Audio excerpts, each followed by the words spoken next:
হচ্ছে level playing field আপনি ঠিক মতো স্থাপন করতে পারেন নাই। দেখছেন কদিন আগে ফোর্থ ব্যালে কি হয়েছে, এটা না করে ঘোষণাটা দিলেন। আমাদের নিরাপত্তাকে নিশ্চিত করেন, তারপরে ঘোষণা দেন। যা ঘোষণা দিয়েছেন, একটা দুর্ঘটনা ঘটছে, এখন সন্ত্রাসীকে অতি দ্রুত গ্রেপ্তার করেন এবং এটা নিয়ে নয় ছয় করার কোনো কাজে নাই, অতি দ্রুত বিচার করেন। সকল তথ্য নেন, প্রয়োজনীয় তদন্ত করে সকল এই শিকড় উঠায় ফেলতে হবে। এখানে যদি দেখেন বিডিআর ঘটনা বলা হয়েছে ভারত জড়িত, এখন পর্যন্ত মামলা করেন না আন্তর্জাতিক অপরাধ ট্রাইব্যুনালে। আমাদের এই ডক্টর ইউনূস দরকার নাই, আমার দরকার হাতির মতো লোক। আমরা হাতিরে যাই, চুপ করে বসে থাকে ডক্টর ইউনূস, এরকম দরকার নাই। বিডিআর ঘটনা যেই আমাদের ভারত জড়িত, তারপরে আন্তর্জাতিক অঙ্গনে আপনার মামলা করতেছেন না, আপনারা একটা কথা বলতেছেন না, চুপ করে বসে আছেন, এটা প্রকাশও করতেছেন না। এটা লজ্জাজনক। আমি মনে করি হাতির বিচার প্রকাশ্য করতে হবে, আগামীতে এই জন্য কাজ, এই ধরনের কোনো ঘটনা না ঘটে। ধন্যবাদ ভাই।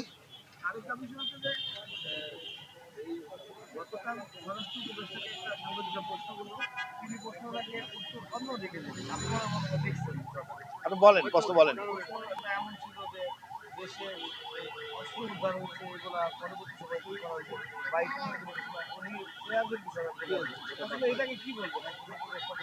দেখেন, অস্ত্র উদ্ধার এটা চলমান প্রক্রিয়া, আরো জোরদার করতে হবে। আপনি এই জন্য পুরস্কার ঘোষণা করেন, একটা অস্ত্র ধরা দিতে পারলে এত টাকা দেওয়া হবে। হাতির এই যে হাতিকে যে মারছে, একে ধরা দিলে 10 লক্ষ টাকা পুরস্কার ঘোষণা করতে হবে। পুলিশ কেন বলবে এই কথা মিটমিট করে? পুরস্কার দেওয়া হবে কেন? সংখ্যা বলেন না কেন? এই হাতির সাথে যারা জড়িত সবাইকে ধরাই দেন, প্রতিটা কেসের জন্য 10 লাখ টাকা দেওয়া হবে। আমার টাকা কি কম আছে নাকি ডক্টর ইউনূসের? এটা দিলে সবাই উৎসাহ হবে এবং জনগণকে সম্পৃক্ত করেন। আপনারা এদের ধরান, আপনারা পুরস্কৃত হবেন।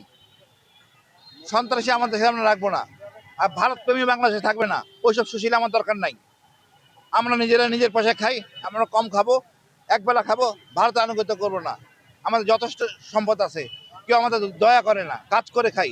প্রবাসী বন্ধুরা আমাদের জন্য যথেষ্ট, আমাদের গার্মেন্টস শ্রমিক যথেষ্ট। দেখেন, একটা এত বড় বিপ্লব হইলো, রাজনীতি কারা হবে তাদের মানদণ্ড ঠিক করি নেই আমরা।